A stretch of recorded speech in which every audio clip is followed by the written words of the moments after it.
반갑습니다. 기도하겠습니다.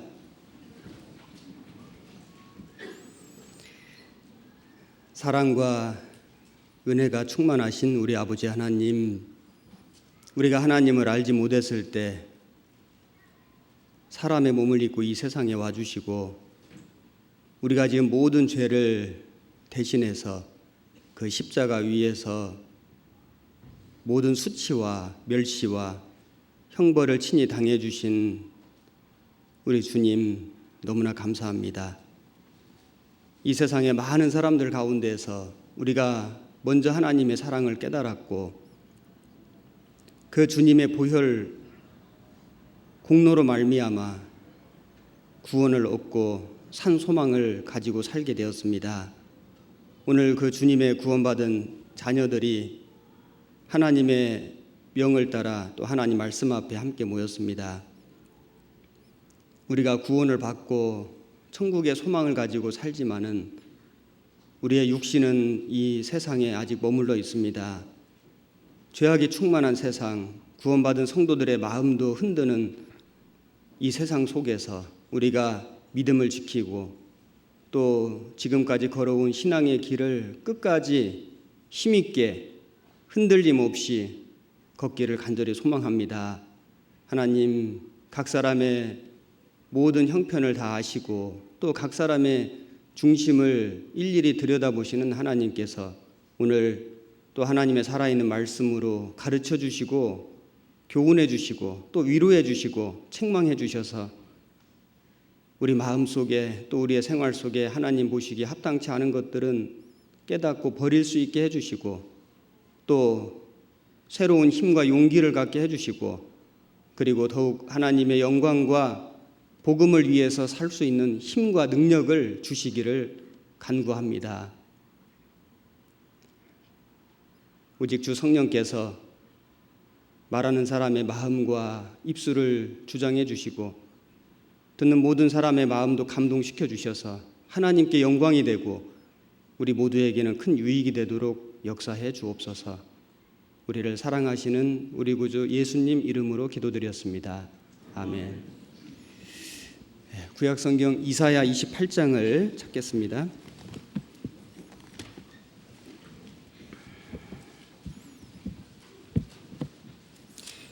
(28장) 23절부터 29절까지 페이지 999페이지 23절부터 제가 읽겠습니다. 너희는 귀를 기울여 내 목소리를 들으라. 자세히 내 말을 들으라. 파종하려고 가는 자가 어찌 끊이지 않고 갈기만 하겠느냐. 그 땅을 개간하며 고르게만 하겠느냐.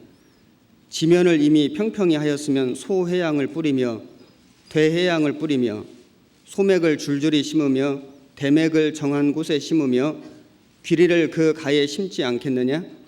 이는 그의 하나님이 그에게 적당한 방법으로 보이사 가르치셨음이며 소해양은 도리깨로 떨지 아니하며 대해양에는 수레바퀴를 굴리지 아니하고 소해양은 작대기로 떨고 대해양은 막대기로 떨며 곡식은 부수는가?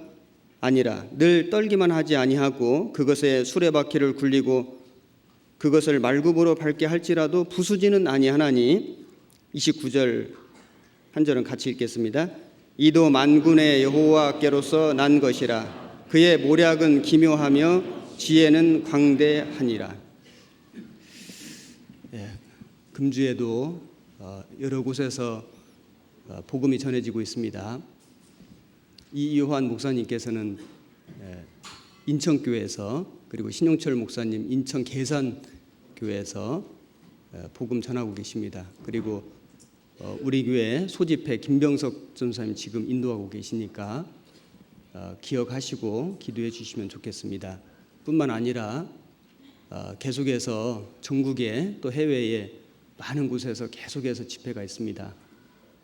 우리가 일일이 다 갈 수는 없지만은 그 모든 교회들을 위해서 그리고 복음을 위해서 수고하는 모든 형제 자매님들을 생각하고 기도해 준다면은 그 기도의 힘이 한 사람의 영혼을 건지는 역사로 나타날 거라고 믿습니다. 오늘 읽은 이사야 28장 본문의 말씀을 중심으로 하나님의 모략과 지혜, 이런 제목으로 함께 말씀을 좀 상고해 보도록 하겠습니다. 이사야 28장을 집에 가셔서 좀 읽어보시면은 하나님께서 이스라엘 백성들에게 어떻게 역사하시고 그들을 어떻게 다스리시는지를 알 수 있습니다. 그래서 그 1절부터 22절까지의 내용을 쭉 보면은 하나님이 북이스라엘과 그리고 남유다를 징계하시고 또 때로는 연단하시고 그리고 또 결국에는 축복하시는 이제 그런 내용들이 나와 있습니다. 하나님께서 마치 농부와도 같이 이스라엘 백성들을 심으시고 그들을 열매를 맺기를 간절히 바라시고 그리고 자라도록 해주신다는 걸 알 수 있습니다. 그리고 때로는 이스라엘 백성들을 하나님이 징계하셨는데 징계하시는 목적은 멸망시키려는 목적이 아니고 그들로 하여금 더욱 충실한 열매를 맺도록 알곡이 되도록 하시기 위해서 하나님이 그들을 징계하시고 연단시키신다는 것을 본문을 통해서 우리가 알 수 있습니다. 이 말씀을 구원받은 우리 그리스도인들에게도 적용시킬 수 있습니다. 그래서 하나님은 농부와 같고 그리고 구원받은 모든 성도들은 씨앗과 같습니다. 그래서 우리를 하나님의 이 교회에다가 심으셨습니다. 그리고 또 하나님은 농부시고 그리고 우리의 마음 속에다가 하나님 말씀을 심으셨습니다. 그래서 하나님께서 구원받은 성도들을 일일이 심으시고 그리고 자라게 하시고 열매를 맺기를 간절히 원하십니다.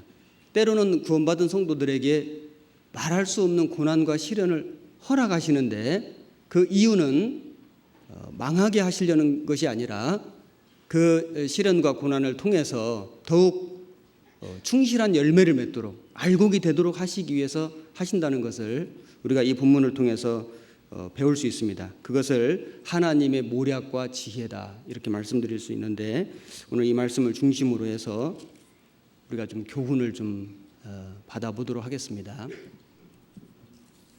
여기 이사야 28장 24절 말씀을 제가 다시 읽겠습니다. 24절과 25절 두 절을 같이 읽겠습니다. 파종하려고 가는 자가 어찌 끊이지 않고 갈기만 하겠느냐? 그 땅을 개간하며 고르게만 하겠느냐? 지면을 이미 평평히 하였으면 소회양을 뿌리며 대회양을 뿌리며 소맥을 줄줄이 심으며 대맥을 정한 곳에 심으며. 제가 잠시 딴짓을 했습니다. 귀리를 그 가에 심지 않겠느냐? 하나님은 농부라고 말씀하셨습니다. 그래서 요한복음 15장에 보면은 내가 포도나무요 하나님은 곧 농부라 내 아버지는 그 농부라 이런 말씀이 있죠. 그리고 또 너희는 하나님의 밭이요 하나님의 집이니라 이런 말씀도 있습니다. 너희 구원받은 성도들이죠. 구원받은 성도들의 모임, 교회를 이야기할 수도 있습니다. 그래서 하나님은 구원받은 사람을 하나님의 교회에다 심으셨습니다. 그리고 사람의 마음도 밭이거든요. 사람의 마음의 밭에다가 하나님 말씀을 심으셨습니다. 그래서 농부가 씨를 심기 전에 먼저 하는 일이 있거든요. 아무데나 씨를 뿌리는 게 아니거든요. 그래서 먼저는 그 밭을 이렇게 개간합니다. 그리고 딱딱한 이 땅을 갈고 뒤엎고 그리고 또 단단한 돌멩이는 또 밖으로 또 내버리고 이렇게 해서 씨앗을 심을 수 있는 상태를 만들어 놓고 그 다음에 씨를 뿌리도록 돼 있잖아요. 우리가 구원을 받기 전에 우리 마음이 아주 단단했습니다. 구원을 받기 전에 우리 마음이 아주 강팍했습니다. 아주 고집이 셌습니다. 자기밖에 몰랐습니다. 밭으로 말하자면 아주 돌짝밭인 겁니다. 정말 아무것도 심을 수 없는, 아무 열매도 거둘 수 없는 그런 상태가 우리 마음이었거든요. 하나님께서 그런 우리의 강팍한 마음, 우리의 그 단단한 마음을 갈아엎으셨습니다. 어떻게 갈아엎으셨을까요? 인생의 시련과 고난이라는 도구를 통해서 갈아엎으신 겁니다.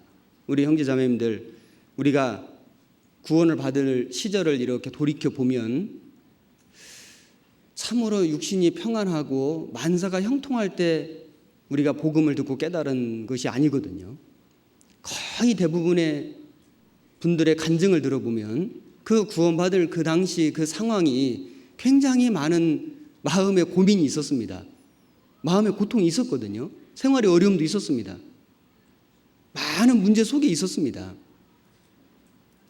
그래서 그런 문제와 그런 그 고통과 그런 시련이 내 단단한 마음을 갈아엎은 겁니다.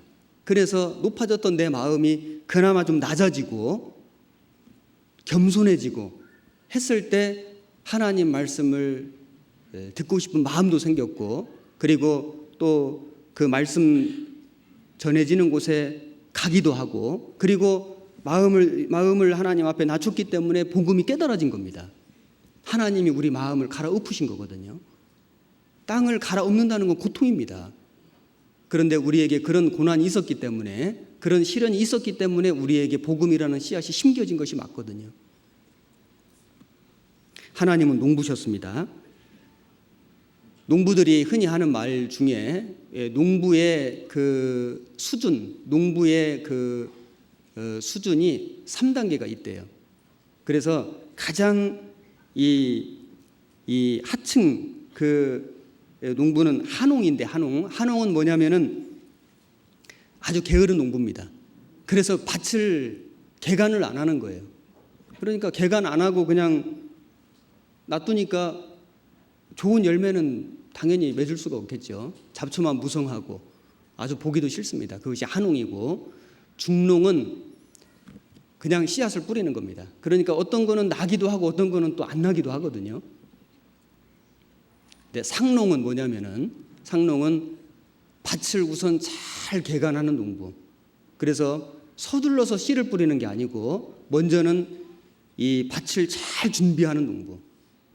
그래서 겨울이 지나가면은 그 얼었던 이 땅을 파고 또 갈아엎고 거기에 거름을 주고, 그래서 씨앗 뿌릴 수 있는 준비를 잘 해가지고 거기다가 씨앗을 심는 그 농부를 상농이라고 하는데, 우리 하나님은 정말 최고의 상농이시죠. 농부 중에 아주 최고의 농부십니다. 그래서 우리가 구원받을 때 하나님께서 우리의 마음 밭을 충분히 가르셔가지고, 그래서 하나님의 복음을 듣도록 역사해 주셨습니다.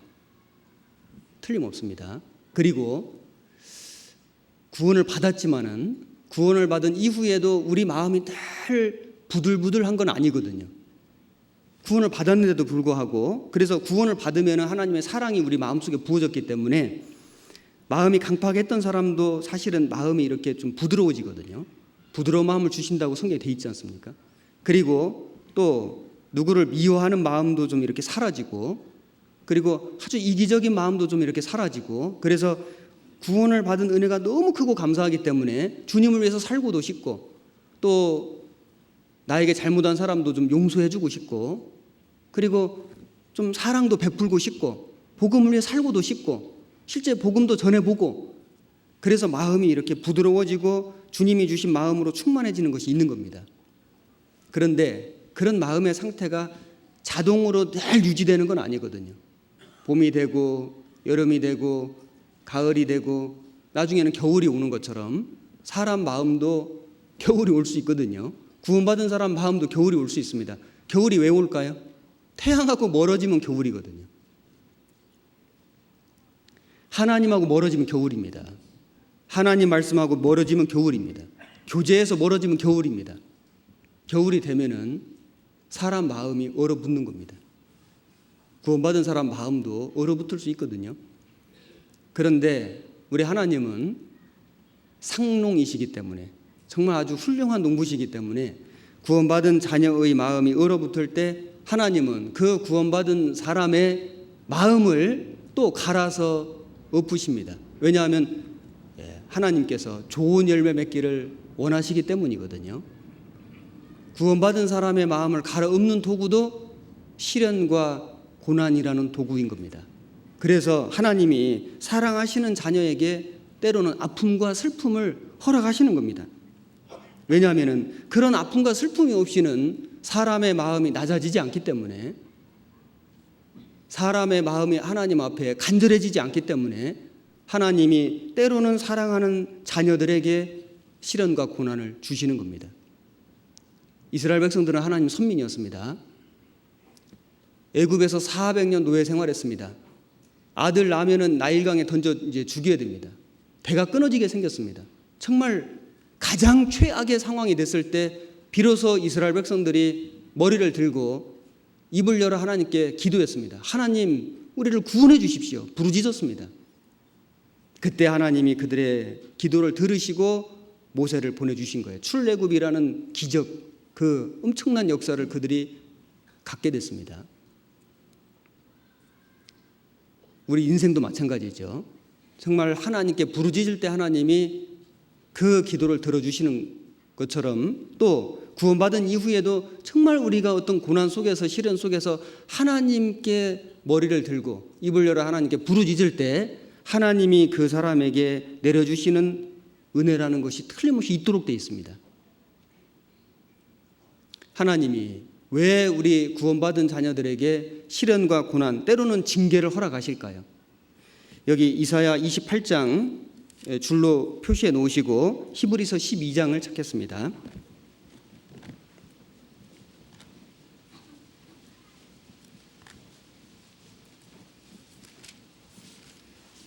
히브리서 12장 10절 말씀, 신약성경 367페이지입니다.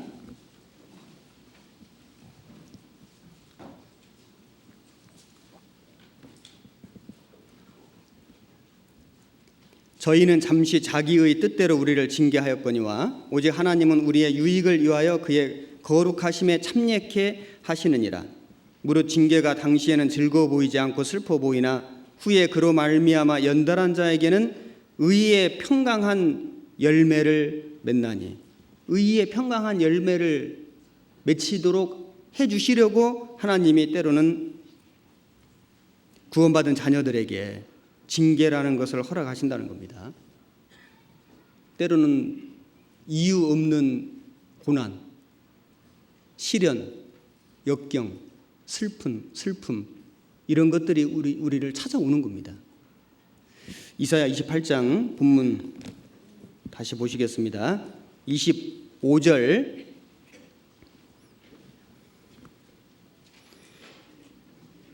지면을 이미 평평히 하였으면 소회양을 뿌리며 대회양을 뿌리며 소맥을 줄줄이 심으며 대맥을 정한 곳에 심으며 귀리를 그 가에 심지 않겠느냐?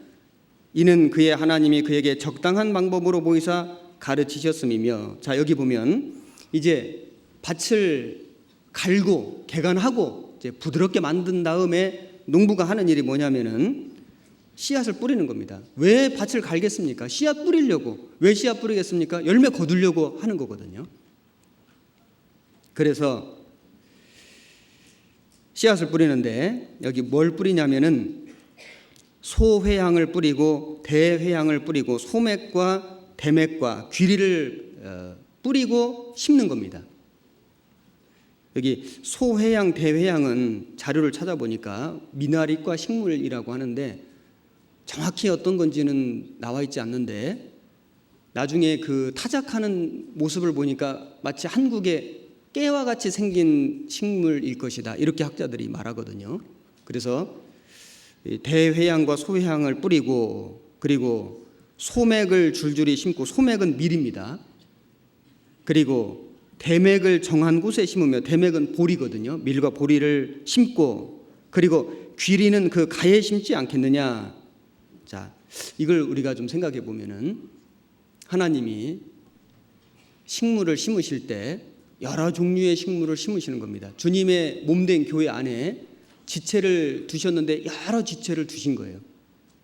종류가 다르거든요. 용도가 다른 겁니다. 하나님이 과일도 수도 없이 많이 주셨습니다. 우리에게 채소도 많이 주셨거든요. 우리에게 먹을거리를 정말 굉장히 다양하게 주셨는데 전부 다 용도가 다른 겁니다. 필요하니까 주신 거예요. 주님의 몸된 교회 안에 여러 지체를 하나님이 두셨습니다. 그리고 전부 은사를 다르게 주셨거든요. 똑같이 생긴 사람은 아무도 없습니다. 우리 옆에 계신 분 얼굴 한 번만 봐보세요. 똑같아요? 많이 달라요? 많이 다르죠. 눈 2개, 코 하나, 콧구멍 2개, 입 하나, 귀 2개, 치아 32개, 이건 똑같은데 똑같은 구조인데 얼굴 모양이 너무 다른 거예요. 이 세상에 이 수십억 사람이 사는데 나랑 똑같은 사람이 한 사람도 없습니다. 얼굴 모양만 다른 게 아니죠. 성격도 다릅니다. 성격만 다른 게 아니죠. 재능도 다르거든요. 정말 다양하게 만드셨습니다. 하나님께서 사람을 만드실 때 어떤 물건을 공장에서 찍어내듯이 생산해내신 것이 아니라 예술가가 작품을 만들듯이 일일이 만드신 겁니다. 정말 한 사람 한 사람을 어떤 특별한 목적을 가지고 귀하게 창조하신 거예요. 반드시 목적이 있는 겁니다. 그리고 그 한 사람을 위해서 예수 그리스도께서 십자가에 죽어주시기까지 하신 거예요. 피값으로 우리를 사신 거거든요. 형제자매님들, 우리가 어떤 물건을 값을 주고 사잖아요. 그런데 그 값을 많이 치르고 물건을 샀다면은 그 물건은 정말 귀한 물건인 겁니다. 왜 그 물건을 샀을까요? 그만한 가치가 있기 때문에. 어떤 물질을 지불하더라도 그 얻어지는 가치가 훨씬 크기 때문에 그 값을 주고 산 거거든요. 우리 하나님은 예수님의 피값을 주고 나를 사신 겁니다. 나를 사실 때는 그 엄청난 예수님의 피값, 생명의 값을 지불하시고 나를 사실 만큼 나에게 가치가 있는 거 아니겠습니까? 우리는 정말 가치 있는 존재인 겁니다. 우리가 복음을 깨닫고 나면은 복음만 깨닫는 것이 아니라 내가 얼마나 소중한 사람, 얼마나 특별한 사람인지를 깨닫지 않습니까? 내 인생이 얼마나 가치 있는 삶인가를 깨닫기 때문에 절대로 함부로 살 수가 없는 겁니다. 주님의 몸된 교회 안에 다양한 지체를 두신 겁니다. 고린도전서 12장을 찾아보겠습니다. 고린도전서 12장 4절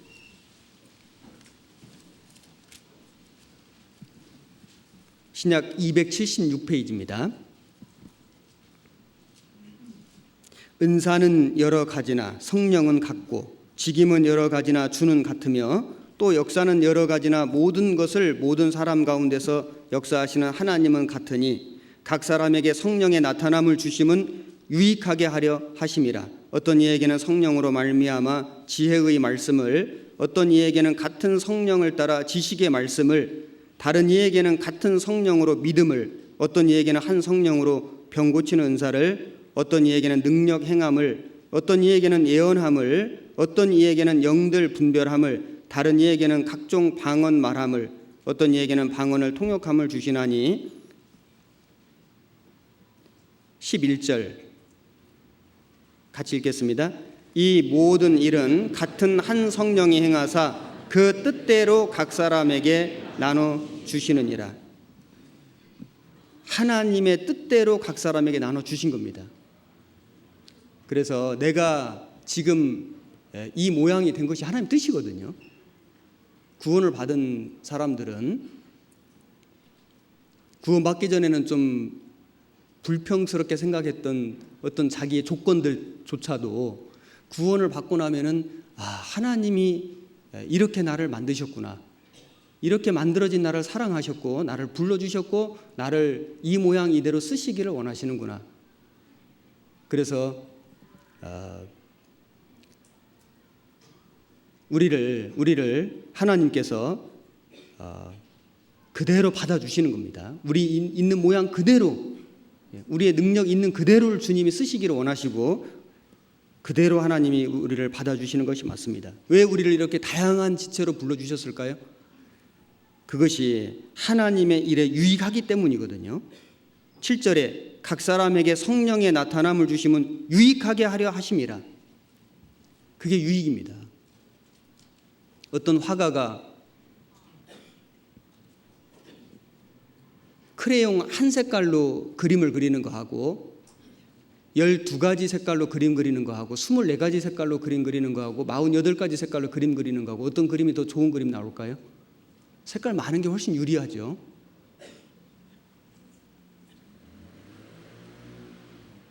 도구가 많을수록 훨씬 더 좋은 물건들을 만들어낼 겁니다. 하나님은 정말 다양한 지체, 다양한 은사를 가진 사람들을 부르셔가지고 하나님의 큰 복음의 역사를 이루시기를 원하시는 겁니다. 우리는 그 부름받은 한 지체인 겁니다.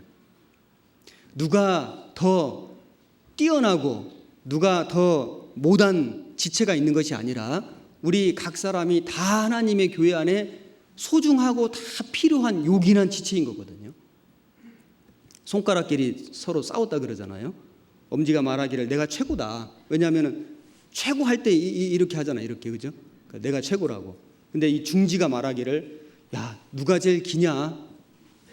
중지가 제일 길잖아요. 이 약지가 말하기를 야, 반지 누가 끼냐? 약속할 때 이 반지 끼는데 반지 이 누가 끼냐? 내가 낀다. 약지가 자기가 최고라는 겁니다. 그랬더니 새끼 손가락이 뭐라고 했는 줄 아셔요? 너희들 나 없으면 병신이야.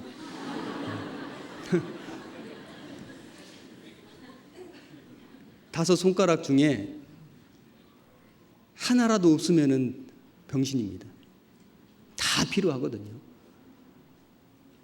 손톱 하나도 없으면 기능이 안 됩니다. 불편합니다. 우리는 주님의 몸된 교회 안에 다 소중하고 필요하고 정말 요긴한 지체로 하나님께서 부르신 겁니다. 고린도전서 12장 25절에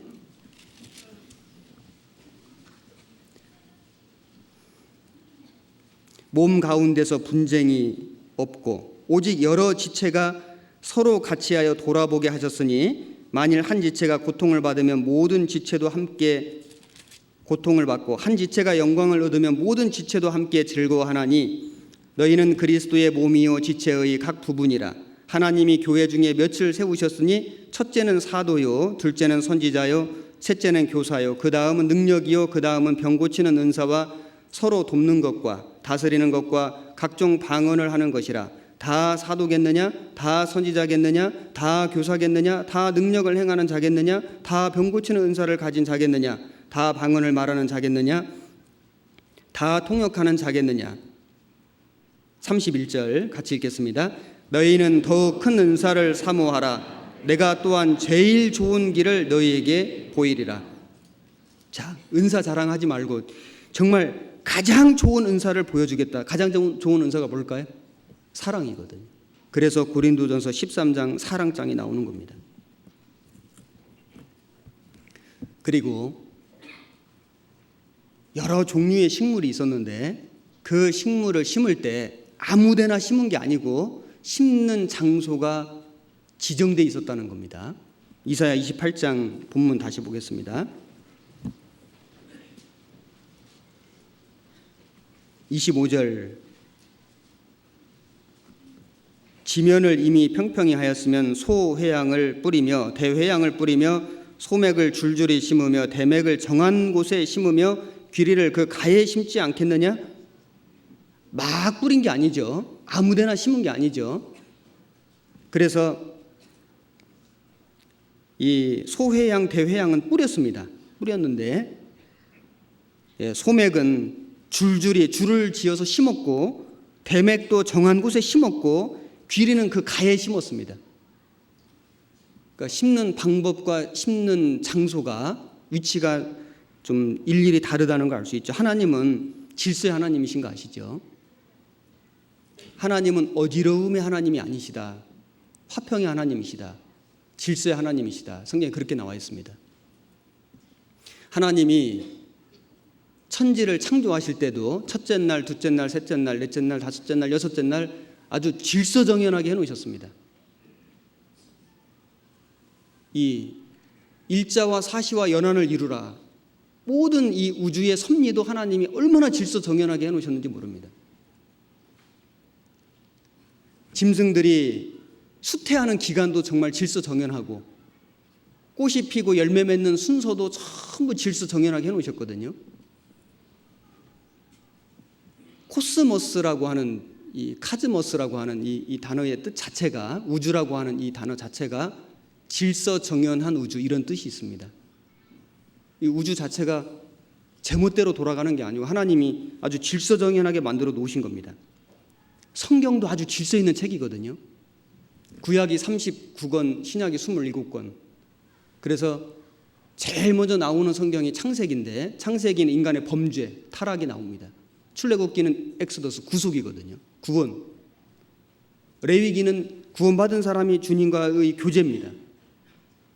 민수기는 주님이 구원받은 교회를 인도해 가시는 거예요. 신명기에는 이제 주님이 교회를 연단하시고 결국에는 그 목적지로 이끄시는 게 나오는 겁니다. 우리 신앙생활의 모습이 그대로 나오거든요.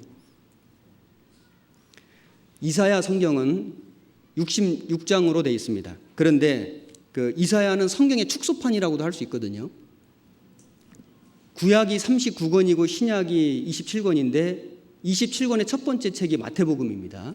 40번째 책이죠. 이사야 성경은 66장인데 40장에 보면은 세례 요한에 대한 예언이 나오거든요. 마태복음 1장 처음에 세례 요한이 나옵니다. 그리고 이사야 65장, 66장에는 천년 왕국과 영원한 천국으로 마무리가 되는데, 성경도 요한계시록에 보면은 가장 마지막에 천년 왕국과 천국으로 마무리되거든요. 하나님이 성경을 우리에게 기록해서 주시고, 물론 그 이후에 장과 절이 구분됐지만은 그 모든 속에서 하나님이 섭리하신 것이 맞을 겁니다. 우연이 된 것이 아니거든요. 하나님이 국가의 질서를 세우시고, 하나님이 교회의 질서도 세우시고, 하나님이 가정의 질서도 세우셨습니다. 하나님은 정말 질서의 하나님이 맞거든요. 그래서 하나님이 그 질서를 제정해 놓으셨기 때문에 사람이 또는 구원받은 사람들이 질서를 어기면 반드시 문제가 생기도록 되어 있습니다. 나라에도 질서가 있잖아요. 어떤 사회에도 또 어떤 그 직장에도 다 질서가 있거든요. 질서 어기면 문제 생기는 것처럼 성경에 말씀하신 하나님의 질서를 어기면 문제가 생기도록 되어 있습니다. 하나님은 교회를 다스려 가시는 속에서도 질서정연하게 하시는 겁니다. 고린도전서 7장을 보겠습니다. 고린도전서 7장 10절 269페이지입니다. 신약성경 고린도전서 7장 10절 혼인한 자들에게 내가 명하노니 명하는 자는 내가 아니요 주시라. 여자는 남편에게서 갈리지 말고 만일 갈릴지라도 그냥 지내든지 다시 그 남편과 화합하든지 하라. 남편도 아내를 버리지 말라.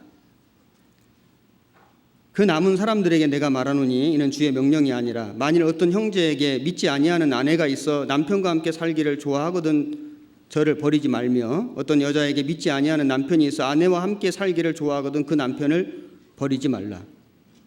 믿지 아니하는 남편이 아내로 인하여 거룩하게 되고 믿지 아니하는 아내가 남편으로 인하여 거룩하게 되나니 그렇지 아니하면 너희 자녀도 깨끗이 못하니라. 그러나 이제 거룩하니라.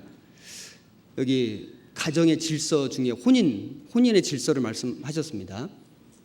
오늘날 우리 시대는 정조의 관념이 무너질 대로 무너졌고 그리고 이혼을 아주 쉽게 생각하는 그런 시대로 살고 있습니다.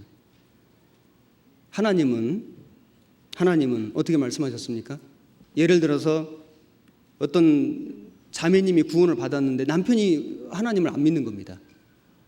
같이 살라는 거죠. 또 남편이 구원을 받았는데 아내가 구원을 안 받은 겁니다. 신앙생활 하는데 많은 어려움은 있겠지만은 같이 사는 것이 하나님의 뜻입니다. 그래서 왜 하나님이 한 가정에서 한 여자를, 아내를 먼저 구원하셨을까요? 거기서 부르실 때는 하나님 뜻이 있는 겁니다. 어떤 뜻이 있을까요? 남편을 구원하고 자녀들을 전도하는 뜻이 있는 거거든요. 남편을 먼저 구원했을 때는 그로 말미암아 다른 가족들이 구원되는 그것을 하나님이 뜻하신 것이 맞습니다. 부르심 받은 그곳에서 주를 섬기라고 말씀하셨지 않습니까? 우리가 이 부부가 살아가는데 사실 결혼 전에는 마음에 들어서 결혼했는데 결혼하고 보니까 속았다 이런 생각이 들 수도 있거든요. 결혼 전에 두 눈을 크게 뜨고 잘 보고 결혼 후에 한눈 감으라고 한 말이 있지 않습니까? 어떤 미국의 바바라 월터라고 하는 아주 유명한 저널리스트가 있는데 이 여자가 텔레비전에도 많이 나온 사람입니다. 아주 유명한 사람인데 그 사람이 어떤 남편하고 결혼을 했냐면은 유명한 그 컴퓨터 프로그래머하고 이제 결혼을 했습니다. 아주 유명한 두 사람 다 아주 똑똑하고 최고 엘리트입니다. 누구나 부러워하는 그런 아주 환상적인 커플인데 두 사람이 이렇게 이제 결혼을 했다면은 행복하게 잘 살아야 되는데 그만 이제 이혼을 한 겁니다. 서로 이제 속았다 생각이 드는 거예요. 그래서 이 남편이 이제 다음번에는 내가 결코 실패하면 안 되니까 이제 모든 그 자기에 관련된 자료들을 컴퓨터에 입력을 하고 그리고 주변에서 자기와 좀 맞겠다 싶은 그 파트너, 그 이제 여자들을 추천도 받고 또 이렇게 분석을 해가지고 자료를 다 입력을 시켰습니다. 그래서 자기와 제일 잘 맞는 환상적인 그 커플을 1위부터 10위까지 리스트를 쫙 뽑은 거예요. 그 중에 1등이 누구였는지 아십니까? 이 바바라 월터, 이혼한 여자였다는 겁니다.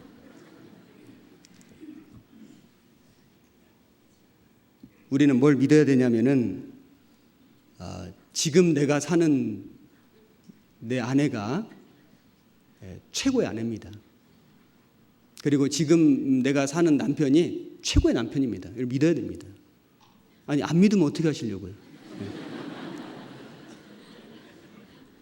정말입니다. 구원받은 그리스도인은 구원받을 때 하나님이 그렇게 부르신 겁니다. 하나님이 그렇게 운명을 정해 놓으신 거거든요. 다른 방법이 없습니다. 이제 그 아내를 비록 구원을 안 받았다 할지라도 그 아내를 마음밭을 갈아서 정말 부드럽게 만들어서 복음을 심어야 되고 그리고 비록 구원을 안 받은 남편이라 할지라도 그 마음밭을 잘 갈아서 그래서 정말 눈물로 걸음을 주고 정말 사랑과 정성으로 심어서 그래서 복음을 뿌려가지고 구원시켜야 되는 책임이 우리에게 있는 겁니다. 그걸 하라고 하나님이 나를 그 가정에서 지금 있는 이 상황에서 나를 하나님이 건져주신 거거든요. 하나님이 어떤 씨앗을, 어떤 식물을, 어떤 장소에 심으실 때는 하나님이 아주 질서정연하게 하신 것처럼 하나님의 뜻이 있는 것처럼 그것이 가장 적합하기 때문에 그렇게 하신 것처럼 나라는 사람을 지금 이 가정에 이 형편에 이 사람하고 살도록 하나님이 심어주신 겁니다. 고린도전서 7장 17절입니다. 17절 오직 주께서 각 사람에게 나눠주신 대로 하나님이 각 사람을 부르신 그대로 행하라. 내가 모든 교회에서 이와 같이 명하노라. 20절입니다. 각 사람이 부르심을 받은 그 부르심 그대로 지내라. 네가 종으로 있을 때 부르심을 받았느냐? 염려하지 말라. 그러나 자유할 수 있거든 차라리 사용하라. 주 안에서 부르심을 받은 종이라도 주께 속한 자유자요 또 이와 같이 자유자로 있을 때 부르심을 받은 자는 그리스도의 종이니라. 우리가 사회에서도 마찬가지죠. 어떤 직장에서 일하다가 구원받았습니다. 어떤 학교에 학생으로 학교 다니다 구원받았습니다. 어떻게 해야 될까요? 직장 계속 다녀야 됩니다. 그 학교 계속 다녀야 됩니다. 이제 구원받았으니까 좀 더 신앙생활 잘하기 위해서 뭘 바꾸고 옮기고, 물론 그렇게 할 수도 있죠. 하나님의 몸된 교회 안에서 분명한 이유와 목적이 있을 때 그렇게 할 수 있습니다. 그러나 그렇지 않다면은 말씀하신 것처럼 하나님이 각 사람을 부르신 그대로 행하라. 그게 하나님 뜻입니다. 그 직장에서 구원을 받은 것은 그 직장에서 내가 신앙생활을 하고 여러 가지 고난과 시련은 있겠지만은 그걸 이겨내고, 그리고 그 안에서 지금 하나님을 찾는 어떤 영혼이 있기 때문에 하나님이 그 사람을 건지라고 나를 그 직장에 있을 때 나를 부르신 겁니다. 틀림없이 하나님 뜻이 있을 겁니다. 어떤 학교에 다니는 것도 하나님 뜻이 있을 것이고, 또 나를 어느 지역에 보내시는 것도 하나님 뜻이 있을 겁니다. 우리는 구원을 받은 이후에는 하나님이 나를 부르셨다는 것, 콜링, 소명, 하나님이 나를 부르셨다, 거기에 심으셨다, 하나님이 나를 잘하게 하신다, 때로는 시련과 고난도 허락하신다는 것을 믿어야 됩니다. 그래서 자기 십자가가 있는 거거든요. 자기 십자가를 지고 나를 좇을 것이니라. 십자가 없는 사람은 없죠. 예수님의 십자가를 지셨기 때문에 우리가 구원받아서 하나님 자녀 됐습니다. 그 예수님의 제자가 되려면은 우리도 우리의 십자가를 짊어져야 되거든요. 십자가가 뭘까요? 형틀입니다. 고난입니다. 고생이거든요. 고통이거든요. 고생과 고민과 고통 없이는 사실 주님을 따라갈 수가 없습니다. 주님 제자가 될 수가 없습니다. 복음을 전할 수가 없거든요. 그런데 일반적으로 그리스도인들은 자기 십자가가 제일 무겁다고 생각할 수 있습니다.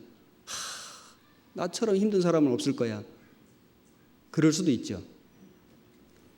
그런 예화 들어보셨죠? 어떤 사람이 자기 십자가가 너무 무거워가지고 십자가 상점에 가서 이제 이 십자가 좀 바꿔달라고 한 겁니다.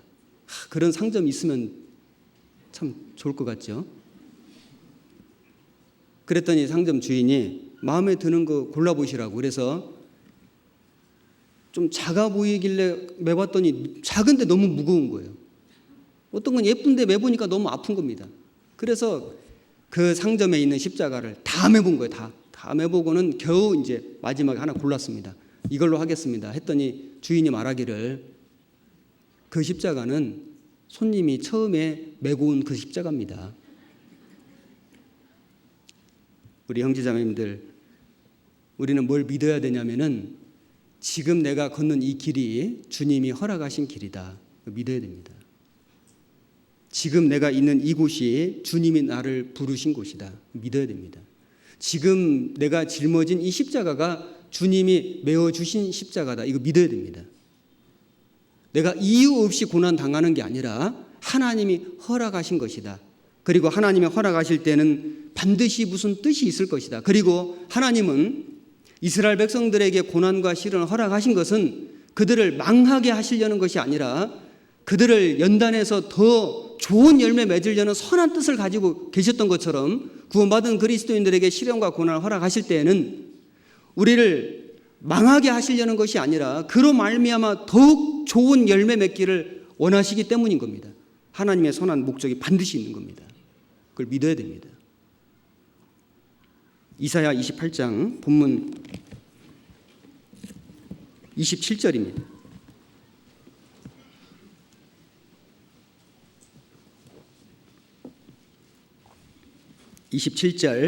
소회향은 도리깨로 떨지 아니하며 대회향에는 수레바퀴를 굴리지 아니하고 소회향은 작대기로 떨고 대회향은 막대기로 떨며. 자, 여기 보면 이제 그 곡식을 이제 심어가지고 자라게 해가지고 이제 추수를 해야 되지 않습니까? 추수해야지 그걸 먹을 수 있잖아요. 추수를 하는데 소회향은 도리깨로 떨지 않고, 이 도리깨는 이 날카로운 금속 같은 걸 이렇게 달아놔 가지고 그걸로 이렇게 떨어버리면은 다 부서지는 겁니다. 그러니까 여기 소회양, 대회양은 아까 말씀드린 것처럼 한국으로 말하자면은 깨처럼 생긴 아주 이 가늘고 아주 작은 아주 약한 이런 아마 열매인 것 같습니다.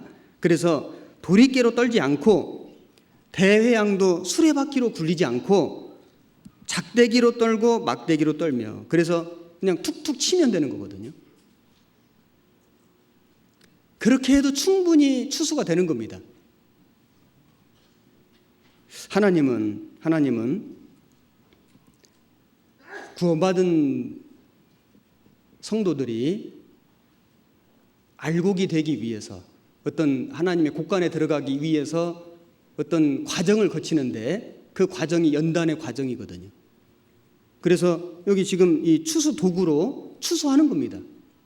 추수하는데 무자비하게 하시는 게 아니고 아주 적당하게 하신다는 걸 알 수 있습니다. 그래서 그 깨와 같은 그런 것들은 아주 이 작대기 같은 걸로 또 막대기 같은 걸로 떨며 28절에 곡식은 부수는가 아니라 늘 떨기만 하지 아니하고 그것에 수레바퀴를 굴리고 그것을 말굽으로 밟게 할지라도 부수지는 아니하나니 밀과 보리 같은 것은 떨어서 되는 게 아니거든요. 그래서 이거는 수레바퀴를 굴리고 아마 이런 무슨 추수 방법이 있는 것 같습니다. 그리고 말굽으로 이렇게 밟게 할지라도 부수지는 않는다. 그러니까 적당한 방법으로 이 곡식들을 추수하는 것이지 이 부서뜨리도록 그렇게 하시지는 않는다는 겁니다. 하나님은 아주 이 곡식들마다 어떤 도구로 어떤 강도로 추수해야 되는지를 정확하게 알고 계시는 거예요. 농사꾼 중에서 아주 상농인 겁니다. 하나님께서 우리 구원받은 그리스도인들을 부르셔가지고 주님의 몸된 교회에 심으셨습니다. 그래서 이제 우리를 이렇게 자라게 하시고 그리고 또 우리로 하여금 하나님의 곳간에 들어가도록 하기 위해서 우리를 추수하시는데 우리의 믿음에 맞도록 우리의 상황에 맞도록 그 사람 각 사람의 형편대로 적당한 방법으로 하나님이 추수해 가신다는 거예요.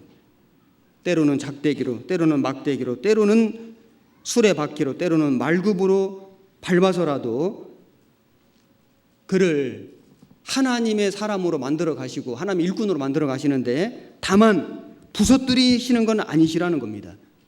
우리에게 하나님 어떤 시험을 주시더라도 감당치 못할 시험당함을 허락지 아니하시고 시험당할 쯤에 또한 피할 길을 내서 너희로 능히 감당케 하시느니라. 우리 형제자매님들 지금까지 구원받고 신앙생활을 1년, 3년, 5년, 10년, 20년 그 이상 우리 해왔습니다. 그동안 우리가 이 믿음의 길을 걸어오면서 뒤를 돌아보면은 하나님이 때로는 나를 이런 방법으로 실현하시고 연단하셨다는 거 알고 있습니다. 그런데 어떻게 생각하세요? 정말 감당할 수 없는 시험을 주셨습니까? 실족하도록 우리를 아주 망가뜨리도록 하시지는 않았습니다. 시련과 고난이 없지는 않았지만은 그 시련과 고난이 항상 돌아보면 약이 됐습니다. 정말 필요했습니다. 그때 그것이 없었더라면은 오히려 내가 믿음에서 떠날 수도 있었습니다. 죄에 유혹될 수도 있었습니다. 오히려 하나님을 대적할 수도 있었습니다. 그런데 그때 그 시련이, 그 고난이, 그 고통이 있었기 때문에 하나님이 나를 지금 이곳까지 이렇게 인도하셨을 수 있습니다. 틀림없이 그랬을 겁니다. 하나님은 농부 중에 아주 상농이신 겁니다. 최고의 농부신 겁니다. 하나님이 구원받은 그리스도인들에게 고난과 시련을 허락하실 때는 반드시 목적이 있습니다. 선한 목적이 있습니다. 선한 목적. 부모도 자식을 훈계할 때 그냥 부모가 속상해가지고 아주 화풀이하는 부모, 그건 정말 자격이 없죠. 그런데 어떤 부모는 어떤 문제가 생겼을 때 그걸 자녀에게 어떻게 깨우칠까 고민하고 생각하고 기도하고 정말 그 자녀에게 필요한 방법으로 훈계한다는 걸 알 수 있습니다. 그렇지 않습니까? 그래서 좋은 말만 해주는 게 아니라 때로는 아픈 말도 해주고 때로는 정말 아프기도 하고 하지만은 그래서 때로는 좋은 것을 빼앗기도 하고 눈물 나게도 하지만은 그런데 이 부모 마음에는 선한 목적이 있거든요. 하나님은 우리 하늘의 아버지입니다. 그분은 우리에게 때로는 아픔을 주십니다. 때로는 우리로 하여금 눈물나게도 하십니다. 정말 우리 마음을 속상하게도 하시거든요. 좋은 걸 빼앗아갈 때도 있습니다. 그런데 분명한 것은 우리 하늘의 아버지는 우리에게 선한 목적으로 우리를 징계하시고 우리를 연단하신다. 이것은 틀림없는 사실입니다. 뱅앤울웁슨이라는 회사가 있는데 혹시 들어보셨어요? 저도 이거 외우는데 한참 걸렸는데 뱅앤울웁슨이라는 제가 뭐 협찬받아 온 건 아니고요. 오디오 회사인데 전기 회사입니다. 그런데 뭐 이어폰 같은 거 뭐 이런 거 생산하는 아주 80년 전통을 자랑하는 아주 유명한 덴마크의 회사인데 그 인터넷 쳐보면은 굉장히 비싼 고가 오디오 이 제품들이 보일 겁니다. 사람 이름인데 그래서 뱅이라고 하는 사람하고 울룹순이라고 하는 사람이 아마 합작해서 이렇게 만든 뱅앤울룹순이라고 하는 회사에서 만든 이 기계들 그 제품들은 아주 명품이라고 합니다. 명품. 그런데 그 회사에서 만드는 그 제품들을 어떻게 만드냐면은 실험을 하는데 예를 들면 물이 묻은 손으로 어떤 뭐 리모컨이나 또는 그 어떤 뭐 로션이나 물이 묻은 이런 손으로 그 제품을 한 3,000번을 계속 눌러본다는 겁니다. 그래서 망가지지 않아야 되는 겁니다. 그리고 어떤 만들어진 제품을 한 1,000번 이상 이렇게 떨어뜨린답니다.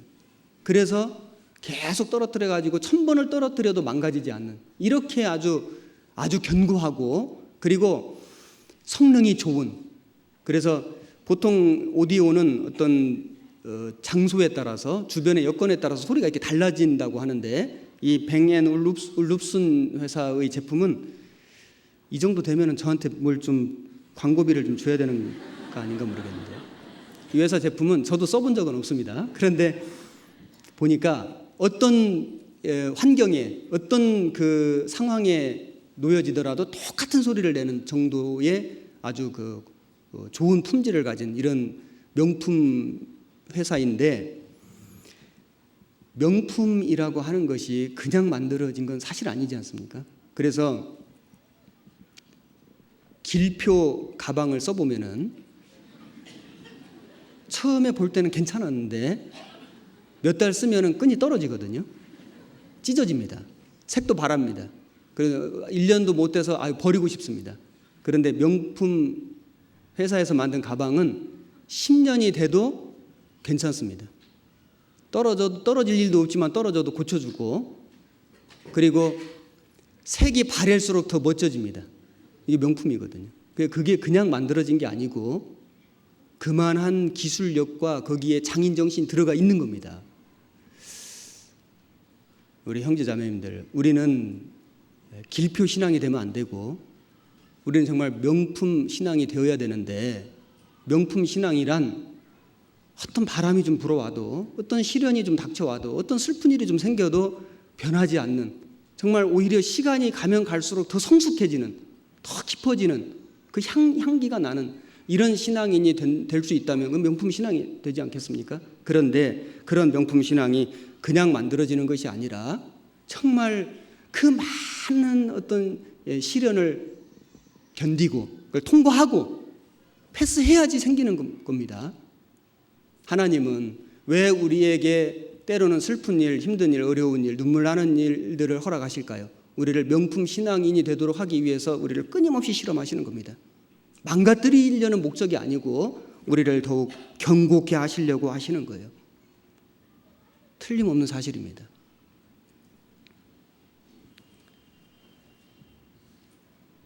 도자기 있잖아요. 도자기. 이건 유리인데 그 도자기로 만든 도자기 그릇은 그 가마의 온도에 따라서 이렇게 종류들이 나뉘어진다는데 700도, 800도 정도에서 구워지면 토기, 800도에서 1000도는 도기, 1000도, 1200도는 석기, 1200도에서 1400도는 자기라고 한다고 하는데 불의 온도가 세면 셀수록 더 품이 있는 아주 더 단단한 이제 그릇이 만들어지는 겁니다.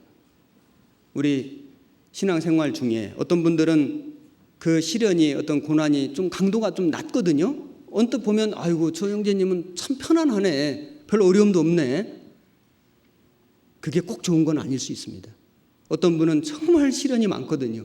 정말 매일 울면서 삽니다. 정말 눈물로 지새고, 그리고 그 고난 속에서 교회 나오고 복음 전하고 믿음 지킵니다. 인간적으로 볼 때는 아이고 저 자매님은 너무 안 됐다 할 수 있지만은 하나님 보실 때는 아마 다른 시각으로 보실 수 있습니다.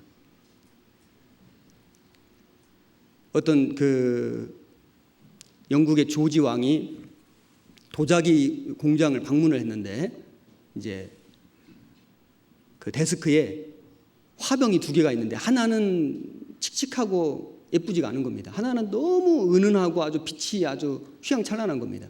그래서 왕이 물었답니다. 왜 이 화병이 이렇게 다르냐고 물으니까 안내하는 사람이 말하기를 이 빛이 나지 않는 이 칙칙한 이 화병은 불 속에 들어간 적이 없습니다. 그러더래요. 불 속에 들어간 적이 없는 그 화병은 빛이 날 수가 없습니다. 여러분, 우리는 때로는 불같은 시험 속에 들어갈 수 있습니다.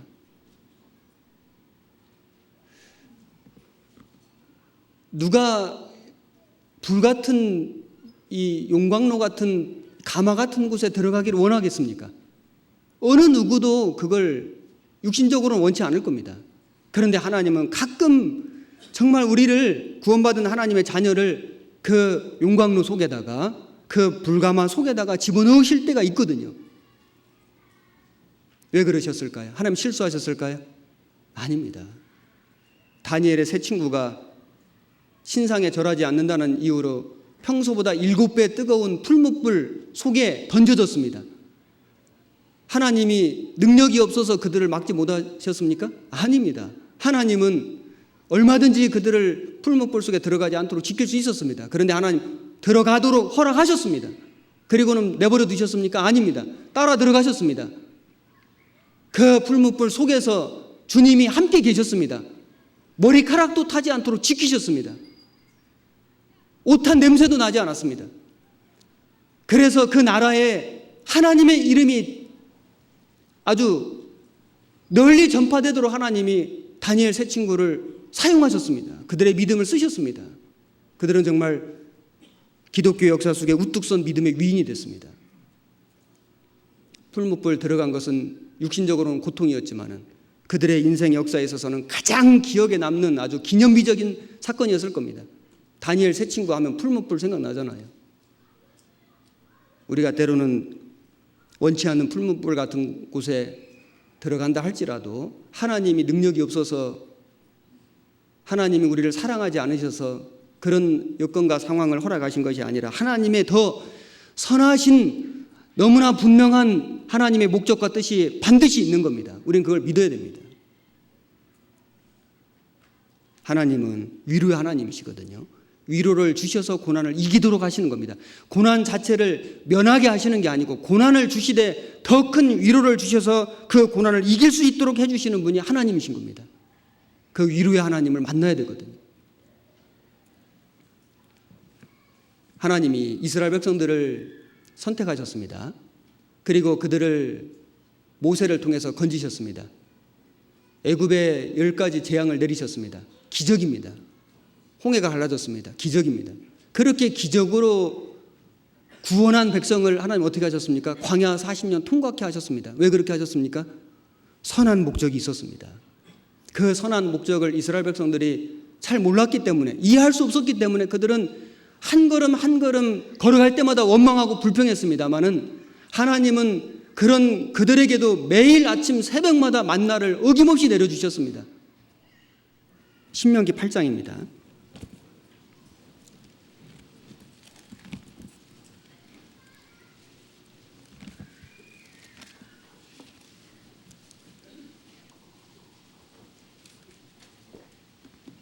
8장 2절 말씀, 구약 274페이지입니다. 내 하나님 여호와께서 이 40년 동안에 너로 광야의 길을 걷게 하신 것을 기억하라. 이는 너를 낮추시며 너를 시험하사 네 마음이 어떠한지 그 명령을 지키는지 아니 지키는지 알려 하심이라. 너를 낮추시며 너로 줄이게 하시며 또 너도 알지 못하며 네 열조도 알지 못하던 만나를 내게 먹이신 것은 사람이 떡으로만 사는 것이 아니요 여호와의 입에서 나오는 모든 말씀으로 사는 줄을 너로 알게 하려 하심이니라. 이 40년 동안에 네 의복이 헤어지지 아니하였고 네 발이 부르지 아니하였느니라. 너는 사람이 그 아들을 징계함 같이 네 하나님 여호와께서 너를 징계하시는 줄 마음에 생각하고 네 하나님 여호와의 명령을 지켜 그 도를 행하며 그를 경외할지니라. 여기 40년 동안에 너로 광야의 길을 걷게 하신 것을 기억하라고 말씀했습니다. 걷게 하셨습니다. 어쩔 수 없이 허락하신 게 아니라 아주 의도적으로 허락하셨습니다. 하나님 계획이 있었습니다. 선한 목적이 있었습니다.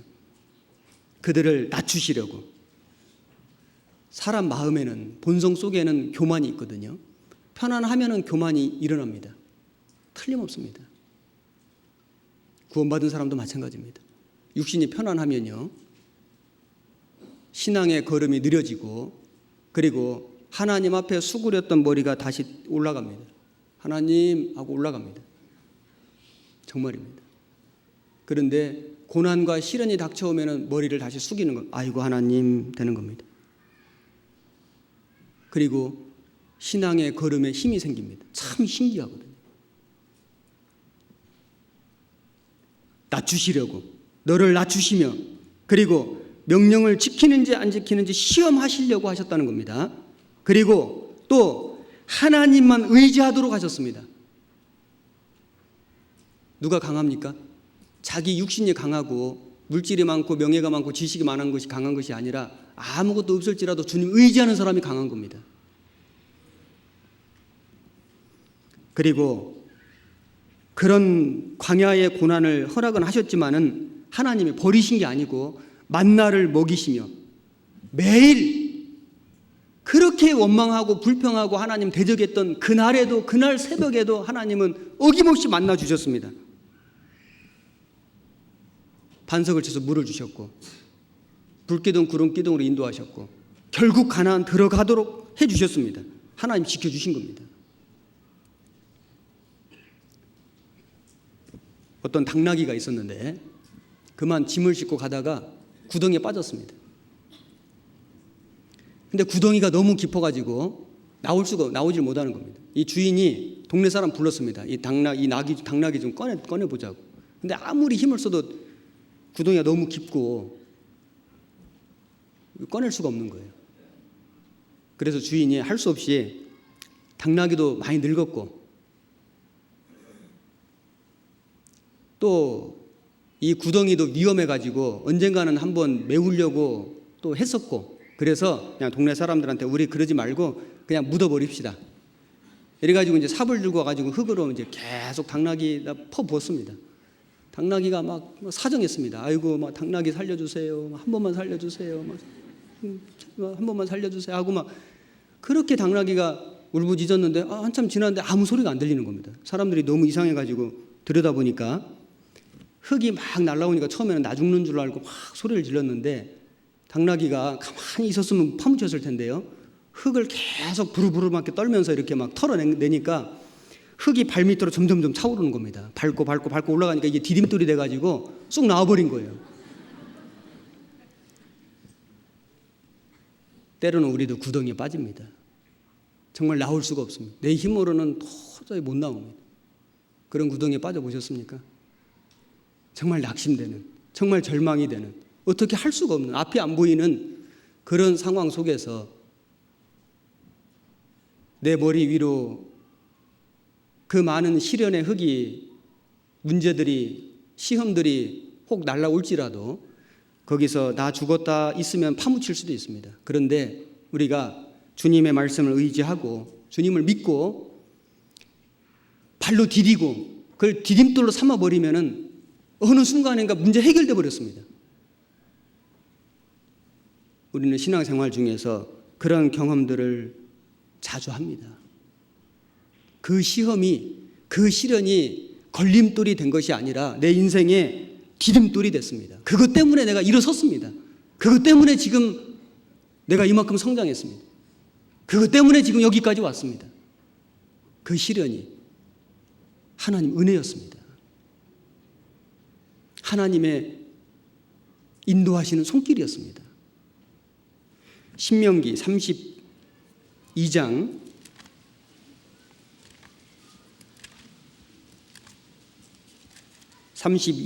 11절 313페이지입니다. 11절 12절 같이 읽겠습니다. 마치 독수리가 그 보금자리를 어지럽게 하며 그 새끼 위에 너풀거리며 그 날개를 펴서 새끼를 받으며 그 날개 위에 그것을 엎는 것 같이 여호와께서 홀로 그들을 인도하셨고 함께한 다른 신이 없었도다. 독수리 하늘의 제왕입니다. 그런데 하늘의 제왕이 그냥 되는 게 아니거든요. 독수리는 저 높은 절벽 위에다가 집을 짓는 거 아시죠? 자, 둥지에다 알을 낳습니다. 그럼 독수리 어미는 아래다가 푹신푹신한 것들을 갖다 놓습니다. 깃털이라든지 이런 나뭇잎이라든지 이런 것들을 이렇게 깔아가지고 이제 알이 벌써 부화가 되고 그 다음에 이제 새끼가 조금씩 자랍니다. 그런데 어느 정도 새끼가 이제 자라면은 날개가 생기고 이렇게 자라면은 그 독수리 어미가 그 둥지 안에 있는 그 깃털이라든지 그 부드러운 것들을 다 부리로 물어서 내버립니다. 그래서 아주 불편한 그 우리를 만들어 버리는 거예요. 아주 딱딱한, 날카로운, 견디기 힘든. 그리고 이제 시간이 지나면은 이 어미가 이 새끼 독수리를 밀어가지고 큰 이 낭떠러지 위에, 절벽 위에 그 집에서 이 독수리 새끼를, 한 번도 날아본 적이 없는 독수리 새끼를 밀어버리는 겁니다. 밀어뜨리는 거예요. 독수리 새끼 어떻게 될까요? 본능적으로 날개는 있으니까 날개짓은 하겠죠. 한 번도 날아본 적이 없는 겁니다. 날개짓을 하는데 잘 날아질 리가 없을 거 아니에요. 한 번도 안 날아봤는데. 그러니까 조금 날다가 떨어지다가 조금 날다가 떨어지다가, 야, 저 우리 엄마 맞아 진짜. 속으로 아마 원망도 많이 했을 겁니다. 그런데 이 독수리 새끼가 땅에 떨어지기 전에 어미가 쏜살같이 날아와서 그 날개로 새끼를 탁 받아버리는 거예요. 탁 받아줍니다. 그 얘기입니다. 독수리가 그 보금자리를 어지럽게 하며 그 새끼 위에 너풀거리며 그 날개를 펴서 새끼를 받으며 그 날개 위에 그것을 엎는 것 같이 하나님이 왜 독수리에게 새끼를 그렇게 기르도록 양육하도록 훈련하도록 그래서 하늘의 제왕이 되도록 그렇게 만들어 놓으셨을까요? 교훈 주시려고 하신 겁니다. 그래서 여호와께서 홀로 그들을 인도하셨고 함께한 다른 신이 없었도다. 이스라엘 백성을 그 광야에서 그렇게 힘들게 어렵게 아주 그 고난과 그 역경을 통과케 하셨지만은 결국에는 하나님이 그들을 지키시고 보호하시고 가나안 땅까지 인도하신 겁니다. 그래서 이스라엘 백성들을 한낱 노예가 아니고 하나님의 군사로 만들어서 가나안 땅에 들어가게 하신 거예요. 왜? 가나안 땅에 들어가서 전쟁해야 되거든요. 하나님의 기업을 찾아야 되거든요. 영광을 얻어야 되거든요. 하나님의 일꾼은 그냥 되는 게 아니라 연습과 거듭되는 훈련 속에서 되는 거 맞습니다. 하나님은 구원받은 그리스도인들이 하나님의 사람이 되고 하나님의 일꾼이 되고 하나님의 군사가 되는 걸 원하시는 겁니다. 그래서 때로는 사랑하는 자녀를 징계하신다고 말씀했습니다. 사무엘하 7장입니다. 사무엘하 7장 14절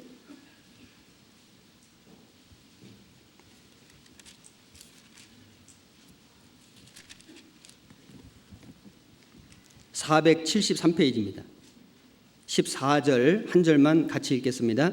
나는 그 아비가 되고 그는 내 아들이 되리니 저가 만일 죄를 범하면 내가 사람 막대기와 인생 채찍으로 징계하려니와.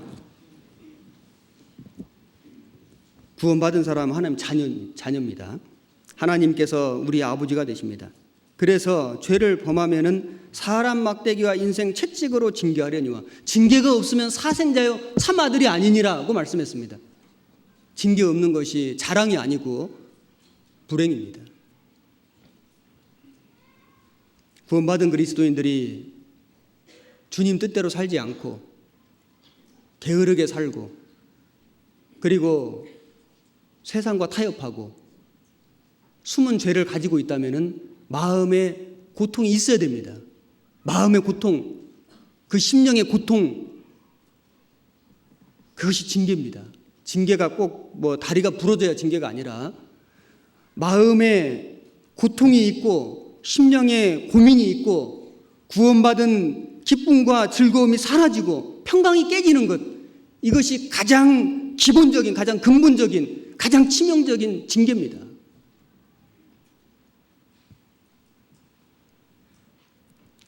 하나님이 때로는 사람 막대기와 인생 채찍으로 징계하십니다.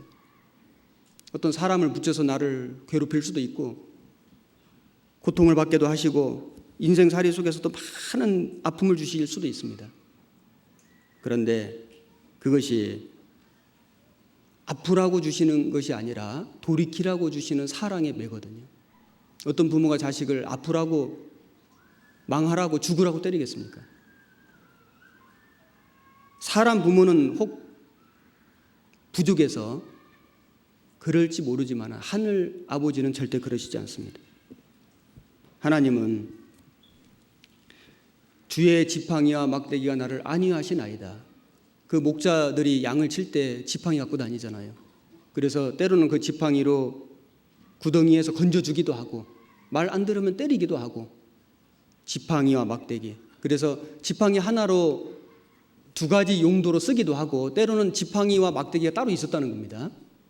건져주기도 하고 끌어주기도 하고 어떤 때는 잘못하면 때리기도 하고 우리 주님은 우리의 목자십니다. 때로는 우리를 인도해 주시지만은 때로는 우리를 때리실 수도 있거든요.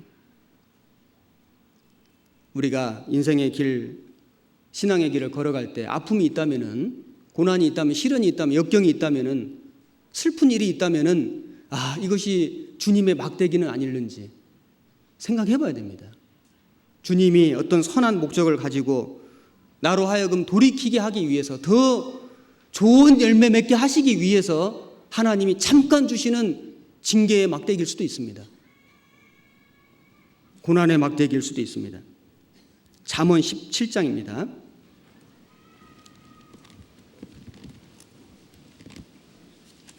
3절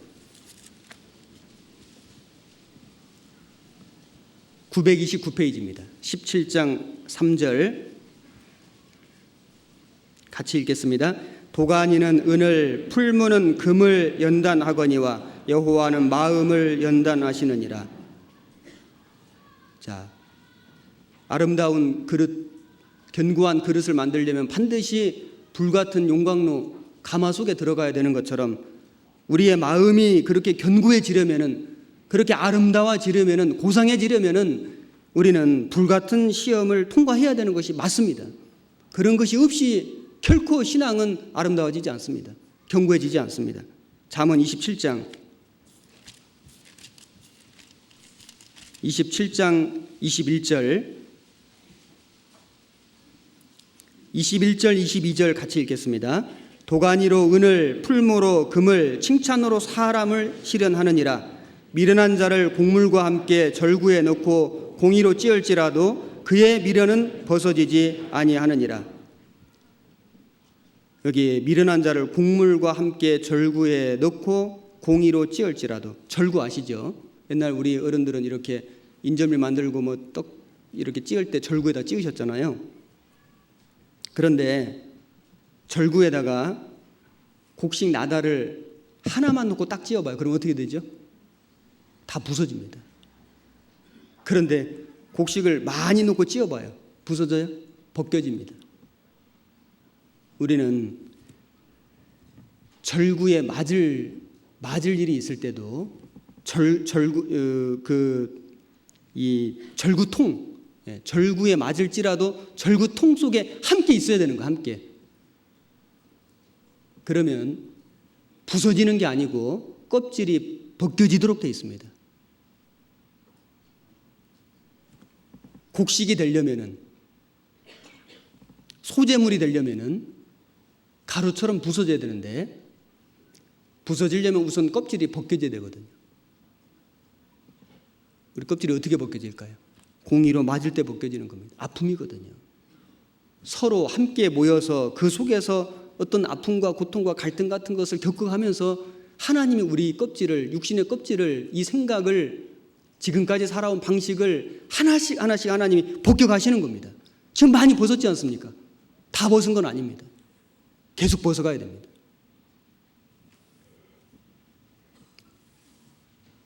신앙의 위인들, 하나님께 귀하게 쓰임받은 위인들의 한결같은 공통점은 그들은 다 고난의 학교를 잘 다녔습니다. 그 학교에서 하나님의 훈련을 잘 받았습니다. 한결같이 그들은 그 고난을 통과함으로 주님의 사람이 됐고, 주님의 일꾼이 됐고, 주님의 군사가 됐고, 주님의 일을 할 수 있었습니다. 이사야 28장 본문 29절입니다. 29절 한 절 같이 읽겠습니다. 이도 만군의 여호와께로서 난 것이라. 그의 모략은 기묘하며 지혜는 광대하니라. 자, 이 모든 것이 다 여호와께로서 난 것이라. 하나님의 그 모략은 너무너무 기묘하고 하나님의 지혜는 너무너무 크다고 말씀했습니다.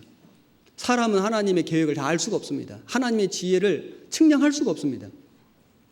하나님이 역사를 만드시고 인간 역사를 운영해 가시고 역사 속에서 미리 예언하시고 예수님을 준비해 주시고 준비하신 예수님을 보내주시고 사람이 상상도 못할 일을 하셨습니다. 우리는 우리의 죄를 어떻게 벗겠습니까? 그런데 세상에 예수님이 십자가에 죽으셔서 우리 죄를 대신 심판받아 주시고 그것을 성경에 기록하게 하시고 그걸 우리에게 전해주시고 그 말씀을 들을 때 우리가 죄를 깨닫고 복음을 깨닫고 거듭이 나고 성령이 오시고 이건 너무너무 신비한 일입니다. 이건 사람이 할 수 없는 일입니다.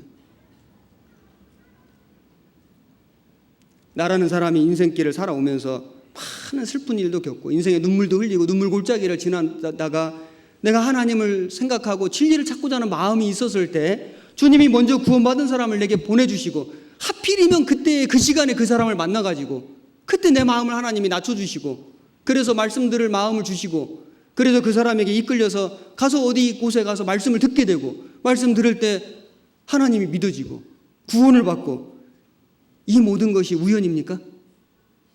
아닙니다. 하나님은 각 사람의 드라마를 쓰시는 시나리오 작가입니다. 우리의 삶을 우연인 줄 알고 살았지만 돌아보면 하나님의 각본이었습니다. 그의 모략은 기묘하며 지혜는 광대하니라. 정말 하나님의 모략은 너무나 원더풀, 아주 놀랍고 경이롭고 아주 신비하고 사람이 다 이해할 수가 없는, 그리고 그 하나님의 지혜는 너무너무 커서 사람은 측량할 수가 없습니다. 그 하나님이 우리 아버지십니다. 그 하나님이 나의 주인이십니다. 그 하나님이 내 인생을 지금까지 이끌어 오셨습니다. 나를 마음밭을 갈아서 복음을 심어주시고 나를 주님의 몸된 교회 안에 심으시고 질서대로 아주 조화롭게 아주 내게 꼭 맞는 위치에서 하나님이 나에게 은사를 주시고 재능을 주시고 나를 지금까지 써주셨습니다. 은혜 아닙니까? 그리고 내게 구원받은 가족을 주시고 가정을 이루게 하시고 주님의 일을 맡겨주시고 나를 통해서 복음이 전해지게 하시고 주님 은혜 아니겠습니까? 우리는 그 하나님의 섭리를 계속 알아가야 되고 계속 깨달아 가야 됩니다. 그러기 위해서 우리는 뭘 해야 될까요? 그러기 위해서 우리는 23절을 해야 됩니다. 23절 한 절만 같이 읽겠습니다. 너희는 귀를 기울여 내 목소리를 들으라. 자세히 내 말을 들으라. 자, 그 하나님의 그 기묘한 모략, 그 하나님의 광대한 지혜를 우리가 더욱 깨닫기 위해서 우리가 할 일은 귀를 기울여 하나님 말씀을 듣는 겁니다. 자세히 내 말을 들으라. 자세히 들어야 됩니다.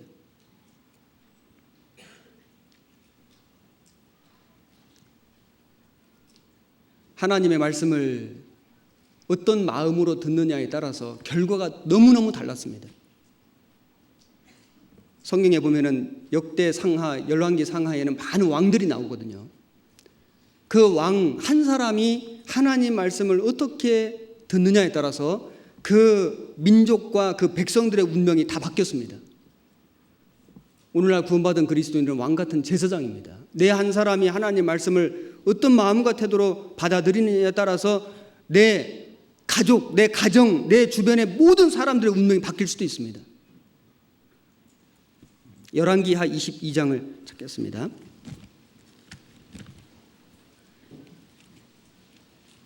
열왕기하 22장 10절.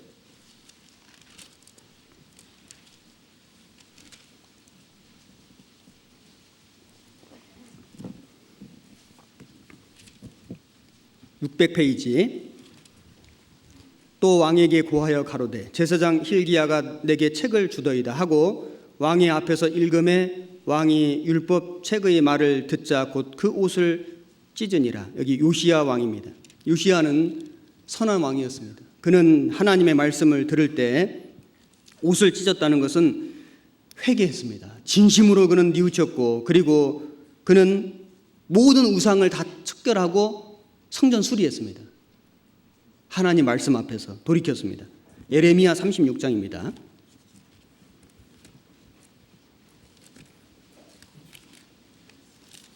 (36장 22절) 1112페이지입니다. 22절. 때는 9월이라 왕이 겨울 궁전에 앉았고 그 앞에는 불 피운 화로가 있더라. 여후디가 3편 4편을 낭독하면 왕이 소도로 그것을 연하여 베어 화롯불에 던져서 온 두루마리를 태웠더라. 왕과 그 신하들이 이 모든 말을 듣고도 두려워하거나 그 옷을 찢지 아니하였고 엘라단과 들라야와 그마랴가 왕께 두루마리를 사르지 말기를 간구하여도 왕이 듣지 아니하였으며, 자, 여기 나오는 이 왕은 여호야김입니다. 그는 아주 악한 왕이었습니다. 그는 예레미야가 기록한 이 말씀을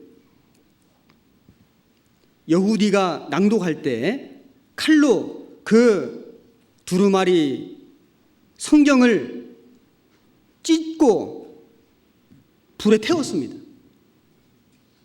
요시야 왕은 하나님 말씀을 들을 때 자기 옷을 찢고 회개했는데 여호야김은 성경을 찢고 불태웠습니다. 어떻게 됐습니까? 나라와 백성의 운명까지 바뀌었습니다. 우리가 정말 하나님의 말씀을 듣고 정말 내 마음을 찢고 돌이키고 하나님 앞에 깨끗하게 정결하게 한다면은 정말 하나님은 그 말씀을 통해서 나와 내 가족과 내 가정과 내 주변의 모든 사람들에게 복 주실 겁니다. 얼마나 많은 사람들이 하나님 말씀을 찢고 불태우고 능멸하고 배척하는 그런 세상에 우리는 살고 있습니다. 우리는 두려워해야 됩니다. 그리고 참으로 하나님 말씀을 잘 들은 사람은 그 들은 말씀을 반드시 전하도록 되어 있습니다. 잘 들었는데 전하지 않는다면 잘 들은 것이 아닙니다. 하나님 말씀을 정말 잘 들었다면 옷을 찢고 회개하고 하나님 말씀을 내 심령 속에 받아들였다면, 심기어졌다면, 그것이 역사한다면 그 사람은 반드시 그 말을 다른 사람에게 전할 겁니다. 전하도록 되어 있습니다. 전도서 11장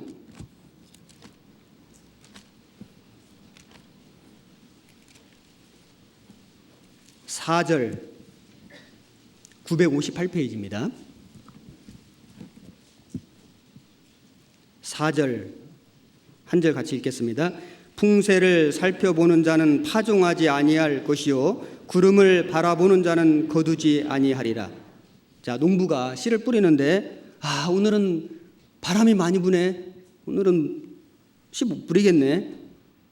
오늘은 구름이 많네. 또 비가 올려나 보네. 오늘 못 하겠네. 그러면은 1년 내내 씨 못 뿌립니다. 복음 전하는 사람이 복음 전해야 되는데 지금은 듣는 사람이 마음이 준비가 안 됐네. 지금은 때가 아니네. 지금은 이러네 저러네. 그러면 1년 내내 복음 못 전합니다.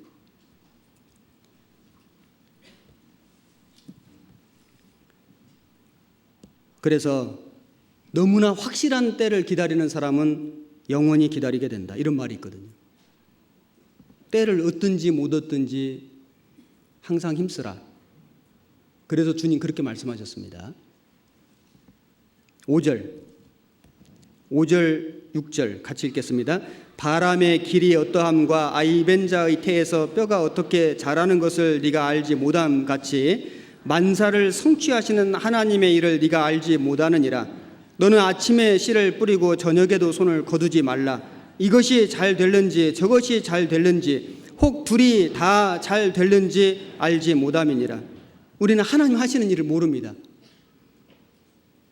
남녀가 결혼해서 사는데 아기가 생겼거든요. 그 아기가 태에서 어떻게 뼈가 자라는지, 어떻게 지금 이 피가 돌고 몸이 만들어지는지 우리는 모릅니다. 그런데 하나님 하시거든요. 어떻게 자라는 것을 네가 알지 못함 같이 만사를 성취하시는 하나님의 일을 네가 알지 못하느니라. 그렇죠. 우리는 복음을 전하면 누가 구원받을는지, 누가 구원받지 못할는지 모릅니다. 그건 하나님 하시는 일이거든요. 우리는 뭘 해야 될까요? 우리는 씨 뿌리고 하나님께 기도하는 겁니다.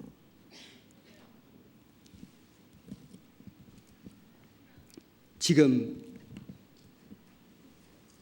역사를 보면은 이제 복음 전할 수 있는 기회가 그리 많지 않습니다. 정말 복음 전하는 것이 날로 어려워진다는 거 우리는 너무 느낍니다. 한 사람을 하루 데리고 오는 것도 쉬운 일이 아니거든요. 일주일 내내 한 사람을 인도한다는 건 정말 대단한 일입니다. 말씀을 다 들어도 구원 못 받는 사람도 있습니다. 그런데 그럼에도 불구하고 우리가 계속 지금 이 집회를 하고 상담하고 복음을 전해보면은 그런 어려움이 있음에도 불구하고 우리 형제 자매님들, 그럼에도 불구하고 진리 찾는 사람이 반드시 있습니다. 그럼에도 불구하고 구원받기를 기다리는, 간절히 원하는 영혼이 반드시 있습니다. 있습니다. 계속 있습니다. 그래서 계속 구원받았습니다. 아직은 기회가 남았거든요. 그래서 하나님의 모략과 지혜, 정말 인간 역사를 하나님이 경영해 가시고 나라는 사람을 구원하시고 지금까지 인도해 주신 분이 하나님입니다. 하나님이 내 인생 길에, 내 신앙의 길에 많은 시련과 고난, 때로는 어떤 징계를 허락하셨지만은 그것은 하나님의 선한 목적이 있기 때문에 하신 겁니다. 결국에는 하나님이 나라는 사람을 적당한 곳에 심으시고 돌보시고 열매를 맺게 하시고 나에게 아주 적절한 타작의 그 도구를, 타작의 과정을 거치게 하셔서 결국은 하나님의 곳간의 알곡으로 나를 들여보내시는 하나님 선한 목적이 있는 겁니다. 하나님 섭리거든요. 하나님의 모략과 지혜입니다. 우리가 그것을 생각해 본다면은 우리가 인생 길에, 신앙의 길에 어떤 내 뜻대로 어떤 일이 안 될 수도 있잖아요. 내가 걷고자 하는 길이 아닌 길로 걸을 수도 있고, 내가 이 길을 원하지 않는 곳에 갈 수도 있고, 내가 원치 않는 일이 생길 수도 있고, 원치 않는 사람을 만날 수도 있고, 같이 살 수도 있고, 여러 가지 문제, 여러 가지 시험이 오지만은 이 모든 것이 다 섭리하시는 하나님의 손에서 허락된 것이다라고 우리가 믿는다면은 원망과 불평보다는 감사함으로, 하나님 선한 목적이 있겠구나, 감사함으로 그걸 받아들이고 그 속에서 주님의 뜻을 발견하고 그걸 깨달아가고, 그리고 참으로 주님의 그 말씀에 귀를 기울이는 사람은 그 하나님 말씀을 반드시 전하려고 노력할 겁니다.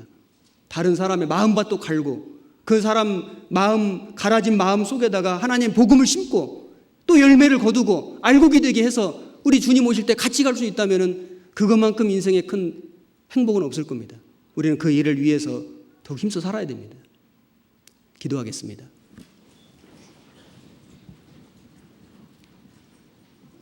고마우신 아버지 하나님, 우리는 다 알지 못하지만은 하나님의 계획과 또 하나님의 보이지 않는 섭리하시는 손길로 인도되고 있다는 것을 믿습니다. 지금까지 구원받고 내 모든 인생 길을 인도해 주신 주님 오시는 그날까지 또 우리의 이 믿음의 길을 끝까지 붙들어 주시고 각 사람을 합당하게 인도해 주시기를 간구합니다. 머리 숙여 기도하는 우리 모든 형제 자매님들의 삶 속에 함께 해주시고 또 때로는 예상치 못한 시련이나 또 혼란이 있을지라도 하나님의 선하신 뜻이 있음을 믿고 하나님을 더 의지하고 바라볼 수 있도록 도와주옵소서. 우리 주변에 이뤄진 영혼들을 어떻게 해서든지 건지는 그 일을 위해서 우리가 살 수 있도록 도와주옵소서. 우리의 남은 모든 삶을 주님의 거룩하신 손에 온전히 의지하고 부탁드립니다.